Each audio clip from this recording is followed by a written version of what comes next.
Good afternoon. My name is Avinash Murthy from the Alban Medical Center, and today here we have Dr. William Boden from the VA Stratton Medical Center at the ACC 2013.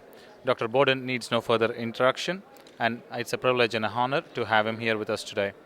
Uh, Dr. Boden, thank you for your time. Thank you. I appreciate the opportunity. Yeah.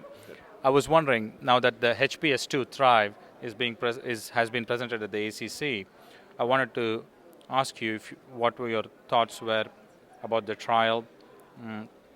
Well, it's a very important trial. I would say that probably the results are disappointing in the sense that we had hoped that we would see some evidence of a long-term clinical improvement or clinical outcome in favor of the niacin-treated patients.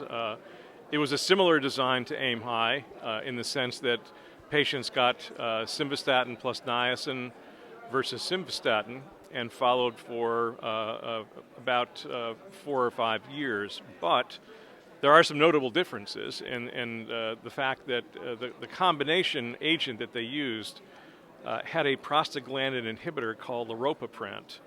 And laropiprant as a prostaglandin inhibitor, in my opinion, combined with niacin, may be responsible for why they saw so many serious adverse events and serious complications that we did not really see in the AIM High trial.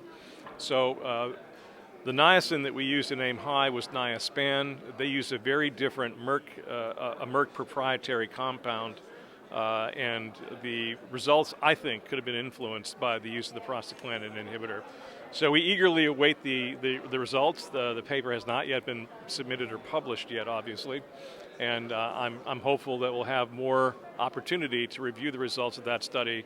My fear is that we should not abandon use with niacin at this point. I think niacin is still an important lipid agent. I think there are many patients who cannot get their LDLs down with a statin alone or can't get their non-HDLs down. So I still think there's a very important role for niacin. Well, one last question, Dr. Boden. When do you think the ischemia trial results are going to come out, and what do you think about the trial? Well, the ischemia trial is a large 8,000 patient NIH-funded study that has just started in the last 6 months. So we have a long way to go in terms of patient enrollment. There will be a mean 4-year follow-up. I would not anticipate that the study will be completed before around 2019 or 20.